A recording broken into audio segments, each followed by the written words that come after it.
Savez-vous qu'il est possible de s'exprimer, de s'affirmer sans blesser les autres? Dans cette courte vidéo, nous allons apprendre avec vous un outil qui permet de communiquer, de s'affirmer dans nos relations sociales et interpersonnelles sans violence. Et bien avant, rassurez-vous que vous avez aimé la vidéo en cliquant sur j'aime pour nous motiver à en faire plus et vous vous êtes abonné à notre chaîne YouTube Apsiclina pour plus de nouveautés. Lorsque nous communiquons avec les autres, nous pouvons avoir tendance à adopter une posture agressive ou passive. Cependant, le fait de s'exprimer d'une manière maladroite est généralement la conséquence d'un manque de confiance en soi et d'une faible estime de soi. Voulez-vous arrêter de plaire aux autres au point de vous ignorer vous-même? Voulez-vous vous épanouir dans vos relations sociales et interpersonnelles? Voici pour vous la communication assertive. La communication assertive est une compétence sociale qui nous permet de communiquer et de transmettre nos sentiments, nos besoins aux personnes qui nous entourent sans le blesser ou les offenser. Illustrons cela par un exemple. Supposons que vous appelez votre fiancé et ce dernier ne répond pas. D'habitude, vous réagissez de deux manières inappropriées. La première réaction, c'est la posture agressive. Vous menacez l'autre. Tu n'as pas répondu à mes appels parce que tu te crois plus important que moi? Ou bien ce que tu faisais est plus important que parler avec moi, ta fiancée? Désormais, si tu as besoin de moi, tu n'as qu'à m'appeler. Quant à moi, je ne t'appellerai plus. Tu as compris? La deuxième réaction, c'est la posture passive. Vous rejetez la faute sur vous-même et vous avez tendance à plaire à l'autre. Désolé bébé, je t'ai appelé, je ne savais pas que tu étais occupé.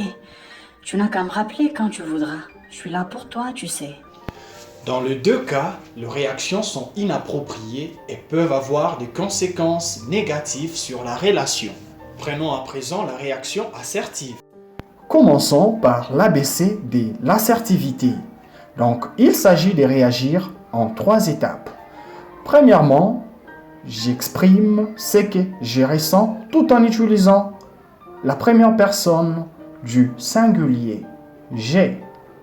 Deuxièmement, je décris la cause de ce que j'ai ressenti, donc ce qui a généré le ressenti.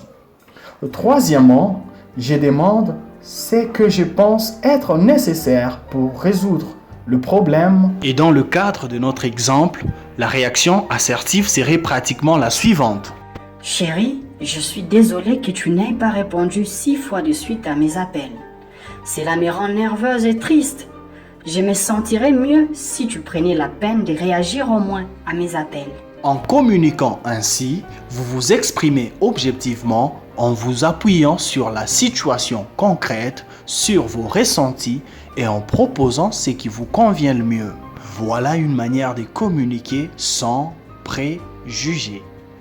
Donc, ne commencez plus vos phrases en disant « je pense que »,« je crois que »,« j'ai l'impression que »,« je suppose que ». Pourquoi ?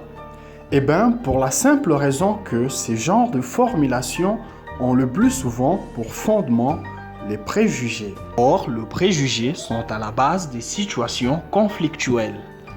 Bref, retenons que la communication est la base de toute relation sociale. Une communication inappropriée occasionne le conflit, et les conflits sont la cause de toutes nos souffrances, tant psychologiques, physiques, sociales que professionnelles.